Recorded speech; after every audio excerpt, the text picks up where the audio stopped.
You can go through your entire day feeling completely normal and still have your body struggling with dangerously high blood sugar every single night. That's what makes this so easy to miss. More than 500 million adults around the world are already living with diabetes, and many of them don't realize the first warning signs often appear at night. For millions of people over 50, those warning signs don't show up at the doctor's office first, they show up quietly in bed. You wake up to use the bathroom, your legs feel strange at night, you wake up sweaty, your heart races for no reason, you get headaches in the morning and blame stress, age, or poor sleep, but sometimes those are not random problems. Sometimes your body is trying to tell you that your blood sugar has already started damaging your nerves, blood vessels, kidneys, and metabolism while you sleep, and the scary part. Many people ignore these signs for years because they seem small at first. Today, AQUAON is going through some of the most common nighttime symptoms linked to high blood sugar and insulin resistance. Not every symptom means diabetes, but when several of them start showing up together, your body may already be under more stress than you realize. And one of the earliest signs often starts with something most people never think twice about: waking up over and over again to urinate during the night. Signal 1, waking up to urinate. Signal 1 is the repeated need to wake up during the night to urinate. In medical terms, this pattern is called nocturia, meaning frequent nighttime urination. For most healthy adults, one trip or none is typical, but when it becomes 2, 3, or more on a regular basis, it can signal that the kidneys are under metabolic stress. As blood glucose rises beyond the kidney's reabsorption capacity, excess sugar can no longer be pulled back into the bloodstream and instead spills into the urine. Because glucose attracts water, it pulls fluid along with it, causing the bladder to fill more quickly and triggering repeated awakenings. In clinical experience, there are cases such as a man who was getting up nearly 10 times a night, initially assuming it was related to his prostate or nervous system. Blood tests later revealed significant issues with glucose and insulin regulation. After reducing fast carbohydrates under medical supervision, his nighttime urination dropped dramatically within about a week, allowing normal sleep to return. This reflects physiology stabilizing once the excess glucose load on the kidneys is reduced. At the same time, frequent nocturia is not specific to blood sugar alone and can also be associated with conditions such as heart failure, diuretic use, or prostate enlargement. For this reason, it requires proper medical evaluation rather than self-diagnosis. Signal 2, intense thirst at night. Signal 2 shows up as an overwhelming thirst that repeatedly pulls you out of sleep. When large amounts of fluid are lost through sugar-rich urine, the body becomes mildly dehydrated, and the brain responds exactly as it should, by triggering a strong urge to drink water. But there is another mechanism working underneath. Chronically elevated blood sugar causes the kidneys to retain sodium, the main component of salt. Since water follows sodium, this disrupts fluid balance and keeps the thirst response partially switched on. At the same time, the body is not only losing water but also flushing out key electrolytes, including potassium, magnesium, and calcium, minerals essential for normal function of the heart, muscles, and bones. Potassium supports the heart's electrical rhythm, magnesium allows nerves and muscles to relax, and calcium is critical for both bone strength and muscle contraction. This combination, excess sodium alongside reduced potassium and magnesium, creates an additional layer of imbalance, and the symptoms often become most noticeable precisely when you are trying to sleep. Signal 3, restless leg syndrome. Signal 3 is restless leg syndrome. You lie down wanting to sleep, but your legs feel as if they have their own agenda. It is not exactly pain, not quite itch, but a deep crawling or buzzing sensation that only eases when you keep moving them. It is seen more often in people with diabetes and nerve-related issues, and it typically worsens in the evening. One contributing factor is that high blood sugar depletes vitamin B1, or thiamine, which cells need to process glucose efficiently for energy. When thiamine levels drop, muscles shift into less efficient energy pathways and accumulate more lactic acid, leaving them feeling both fatigued and overly activated at the same time. Combined with magnesium loss, this creates a state where muscles can contract easily but have difficulty relaxing, since calcium drives contraction while magnesium allows release. In clinical practice, some people with these nighttime leg sensations improve after discussing vitamin B1 and magnesium status with their doctor, and using better absorbed forms such as magnesium glycinate at appropriate doses. However, when high sugar intake continues, the symptoms often return over time. Signal 4, peripheral neuropathy. Signal 4 is peripheral neuropathy, a form of nerve damage affecting the feet and lower legs. In simple terms, it means the long nerve fibers reaching down to the toes are gradually being injured.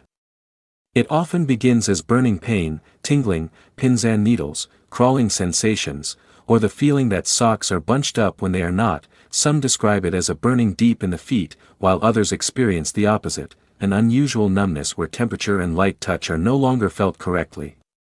These sensations tend to become most noticeable at night, when movement stops and awareness of the body increases. Lying flat can also slightly reduce blood flow to the small vessels that support already stressed nerves, making symptoms more intense. Over time, chronically elevated blood sugar damages nerves through two main pathways. It reduces oxygen delivery by injuring small blood vessels, and it triggers glycation, a process where excess glucose binds to proteins and alters their structure. Gradually, the nerve fibers begin to break down. Large-scale studies show that peripheral neuropathy is one of the most common complications of diabetes, affecting up to about half of patients over time, with burning and shooting pain often worsening at night. Because of this, any persistent burning, numbness, or loss of sensation in the feet is a reason to seek medical evaluation without delay. At this stage, improved blood sugar control can slow or stop further nerve damage, even if it cannot fully reverse what has already occurred. Signal 5, painful leg cramps. Signal 5 appears as sharp leg cramps that suddenly pull you out of sleep. It is not simple stiffness, but an intense spasm in the calf or foot that hardens the muscle, forces you upright, and can even make you cry out or jump out of bed just to stretch it away. The underlying chemistry often involves magnesium. When high blood sugar increases magnesium loss through urine, the balance between magnesium and calcium inside muscle cells is disrupted. Calcium drives the muscle to contract, but without enough magnesium to support relaxation, the contraction becomes locked into a cramp. In response, many people turn to magnesium supplements, but often choose low-cost magnesium oxide, which is poorly absorbed and mostly acts as a laxative. Better absorbed forms such as magnesium glycinate or magnesium citrate tend to support muscles and the nervous system more effectively than the digestive tract. Even so, supplementation should always be discussed with a healthcare provider, especially in the presence of kidney or heart conditions, and without addressing excess dietary sugar and underlying insulin resistance. These night cramps often return, because the body continues to lose the very mineral being replaced. Signal 6, night sweats explained. Signal 6 shows up as night sweats that do not match the room environment. You may wake up to soaked pajamas, damp hair, and a wet pillow, even though the room is cool and others nearby are sleeping normally. One explanation is that elevated blood sugar keeps the body in a persistent low-grade stress state, with the sympathetic nervous system remaining more active than it should. This increases stress hormones such as adrenaline, which can trigger excessive sweating as if the body were under physical strain or danger, even while you are asleep. In some cases, the opposite pattern occurs during the night, where blood sugar drops too low, particularly in people using glucose-lowering medications. This nocturnal hypoglycemia can also cause sweating, a racing heart, and sudden awakening with panic or confusion. Studies in individuals treated for diabetes show that nighttime hypoglycemia may present with soaked bedding, morning headaches, severe fatigue upon waking, and sometimes vivid nightmares. When this pattern appears, it should not be managed only with self-initiated snacking. It is important to discuss it in detail with a diabetes care team, including medication timing, dosage, and possible nighttime glucose monitoring. Signal 7, sleep apnea and insulin. Signal 7 is obstructive sleep apnea, a condition where breathing repeatedly stops and restarts during the night. You might not be aware of it yourself, but someone beside you may notice loud snoring followed by sudden silence, then a choking or gasping sound as breathing resumes. Sleep studies reveal this can occur dozens or even hundreds of times per night, and it is closely associated with both prediabetes and type 2 diabetes. The relationship works in both directions. Long-term overeating, especially diets high in sugar and refined carbohydrates, drives increased insulin release. Over time, cells become less responsive, leading to insulin resistance. At the same time, insulin promotes fat storage, particularly around the abdomen and neck. As fat accumulates in the neck area, the airway becomes narrower, making it more likely to collapse during sleep when muscle tone naturally drops, which is the core mechanism of obstructive sleep apnea. Each breathing pause also lowers oxygen levels, increases cardiovascular strain, raises blood pressure, and further worsens insulin resistance, creating a self-reinforcing cycle. Large-scale reviews link untreated sleep apnea to significantly higher long-term risks of heart attack and stroke. If you wake unrefreshed, experience morning headaches, and are told you stop breathing or gasp during sleep, especially alongside excess weight or high blood sugar, it is important to discuss formal sleep apnea testing with a clinician. Before you keep watching, if this helped you, drop a comment below. It really helps AQUAON keep sharing practical health content. Signal 8, High Fasting Morning Glucose. Signal 8 shows up as high blood sugar in the morning. Even though no food was consumed overnight, many people test at home, see an elevated reading right after waking, and wonder how it is possible when eating stopped after dinner. This is often linked to the so-called dawn phenomenon, where early morning hormones such as cortisol and glucagon naturally rise to prepare the body for waking, signaling the liver to release stored glucose into the bloodstream. In individuals with normal insulin sensitivity, this rise remains controlled because insulin quickly sends a stopping signal to the liver, but when insulin resistance develops, often alongside fat accumulation in liver cells, known as fatty liver or hepatic steatosis, that signal is no longer properly received. As a result, the liver continues releasing glucose even when levels are already sufficient or elevated, leading to high fasting blood sugar upon waking without any food intake. Research on aging and insulin function shows that both insulin resistance and subtle declines in insulin secretion become more common over time, which helps explain why fasting glucose tends to rise with age even without major dietary changes. Over time, improving liver health and overall insulin sensitivity through weight management, physical activity, and clinician-guided dietary adjustments may help reduce this morning glucose rise. Signal 9, Nighttime Sugar Crashes. Signal 9 appears in a very different way, as sudden drops in blood sugar during the night. In some stages of insulin resistance, the pancreas can overcompensate by releasing too much insulin, pushing glucose down too quickly, particularly after a high-carbohydrate dinner or when using glucose-lowering medication. When sugar falls too low, the brain, highly dependent on glucose, triggers an emergency response. Adrenaline is released, signaling the liver to rapidly release stored glucose back into the bloodstream. That surge of adrenaline can wake you abruptly around 2 or 3 a.m., with a racing heart, trembling hands, sweating, and a wave of fear or panic that feels almost unexplained. By early morning, however, the liver's response often causes a rebound in blood sugar. You may even fall into deeper sleep right before waking, only to get out of bed feeling unusually exhausted and unrefreshed. This cycle of nighttime crashes followed by morning rebounds is something that should be reviewed with a clinician, especially in those already diagnosed with diabetes or prediabetes. Signal 10, Difficulty falling asleep. Signal 10 shows up as an inability to fall asleep at a normal hour, even when exhaustion is obvious. You stay in bed at 11, midnight, even past 1 a.m., while the body refuses to enter sleep mode.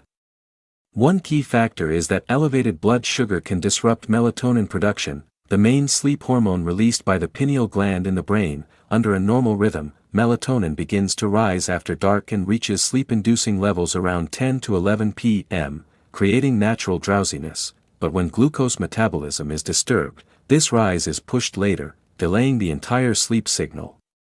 As a result, a so-called second wind appears in the late hours, and sleep only arrives in the early morning, often followed by severe fatigue the next day. This pattern is important because ongoing sleep deprivation and irregular sleep timing can further worsen insulin resistance and increase the risk of type 2 diabetes, creating a reinforcing cycle. In primary care observations, it is common to see a progression where people in their 40s or 50s begin with delayed sleep onset, then years later present with rising fasting glucose, abdominal weight gain, and borderline blood pressure. The behavioral pattern and metabolic changes tend to move together. For this reason, sleep timing and light exposure are not minor wellness details, but part of meaningful metabolic management in modern endocrinology. Signal 11, Nighttime Acid Reflux. Signal 11 often appears as burning heartburn during the night. When you lie down, a sharp heat rises behind the breastbone, sometimes with a sour taste in the mouth, forcing you to prop yourself up on multiple pillows just to keep the discomfort from climbing upward. Many people rely on antacid tablets for years without questioning why symptoms intensify specifically at night or why they keep returning. One contributing factor can be chronically elevated blood sugar, which may gradually impair the autonomic nervous system, the body's automatic control network for digestion, heart rate, and the muscular valves in the gut.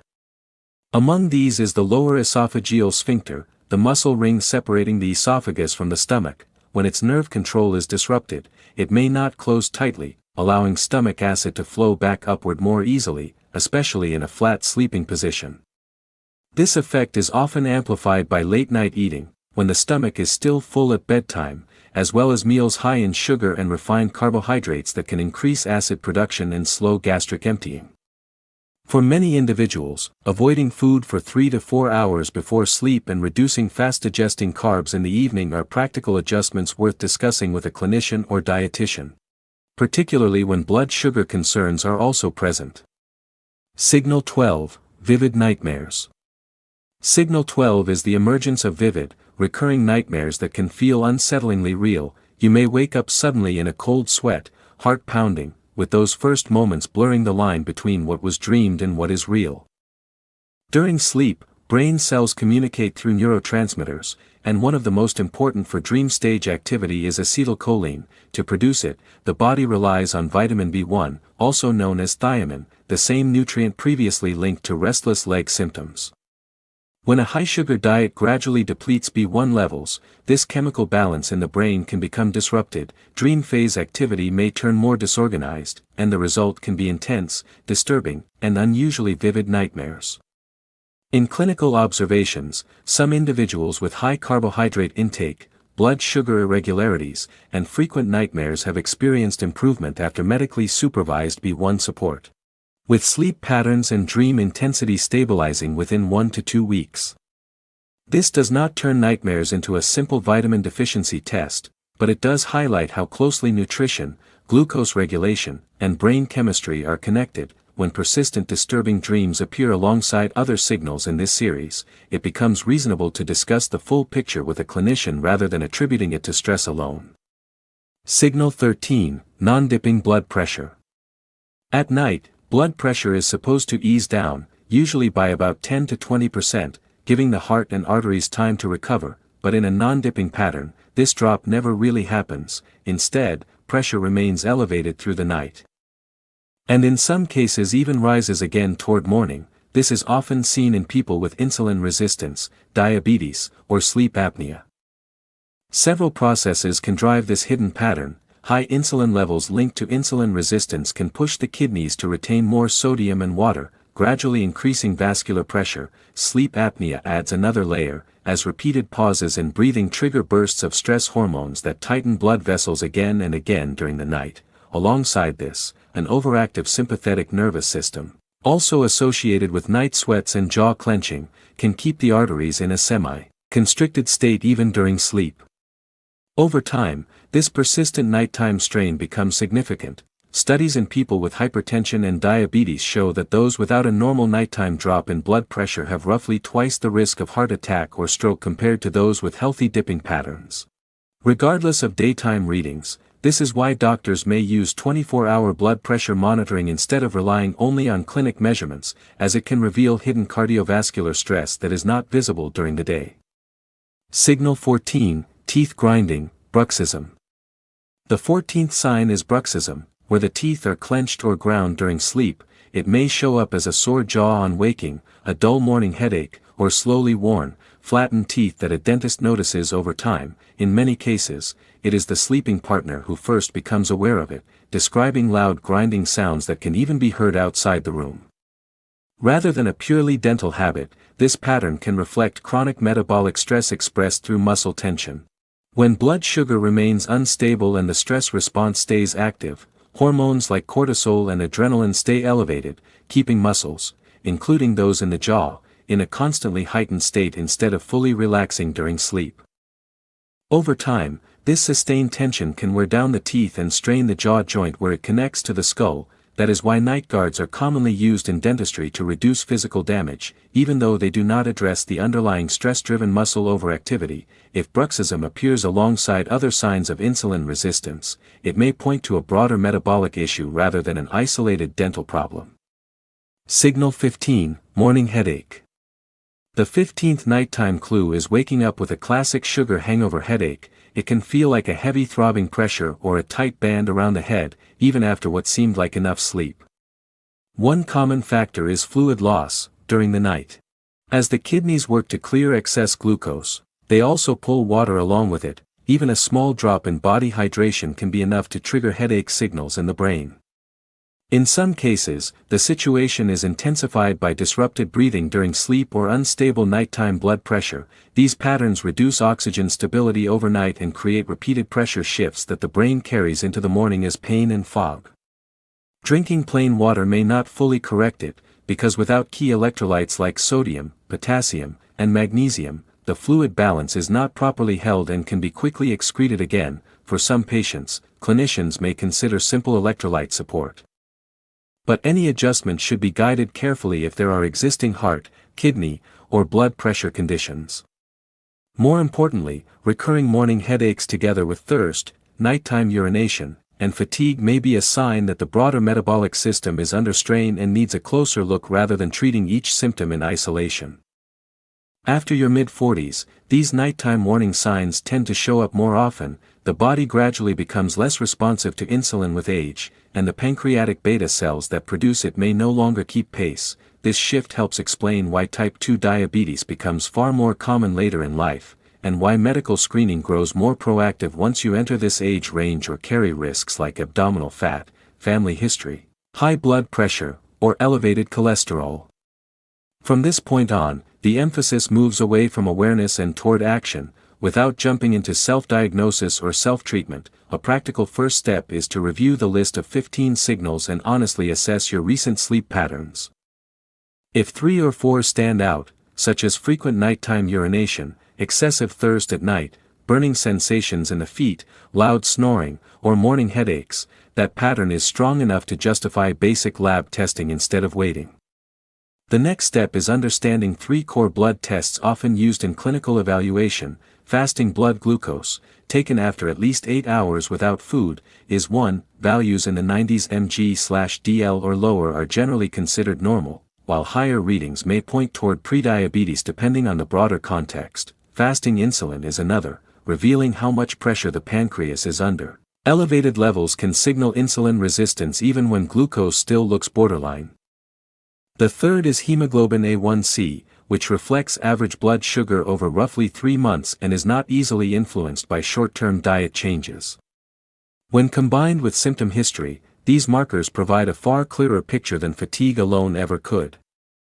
Diet becomes a central lever from here. Many of these metabolic patterns improve when rapidly absorbed carbohydrates are reduced.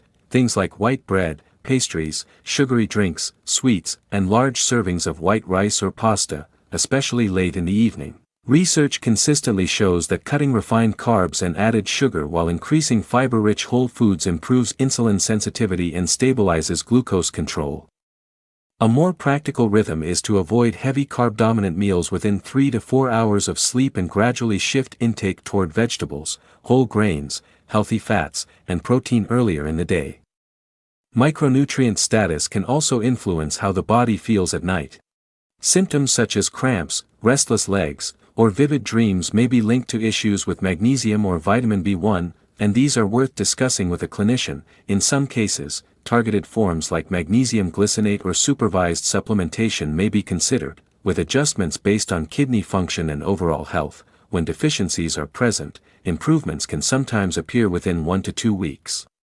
Sleep itself is another critical checkpoint. Signs like loud snoring, choking or gasping during the night, pauses in breathing, or extreme daytime fatigue may point to sleep apnea and should be evaluated by a specialist. Treatments such as CPAP, dental devices, or weight management can significantly reduce oxygen disruptions and improve both metabolic and cardiovascular health.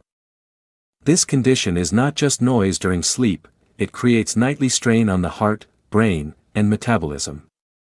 There is also a more encouraging layer to this picture. In many cases, especially when detected early, type 2 diabetes and prediabetes are not fixed outcomes. Research shows that meaningful weight loss and sustained lifestyle changes can lead to remission in a significant number of people, particularly when intervention happens early. This creates a window where changes in diet, sleep, movement, and stress can bring blood markers back toward normal and reduce long-term damage to organs and nerves.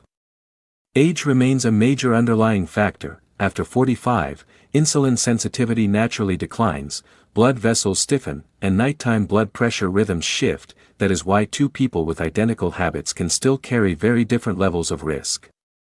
It also explains why screening becomes more frequent and treatment thresholds more proactive as age increases.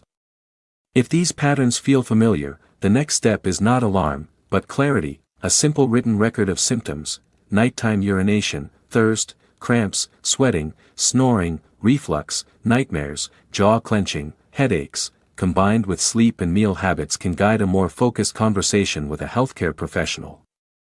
Asking about fasting glucose, fasting insulin, and A1C, along with whether adjustments in evening eating, sleep timing, or nutrients like magnesium or vitamin B1 are appropriate, helps move the discussion from guesswork to data. Together, this allows you and your clinician to determine whether the focus is prevention, early reversal, or active treatment.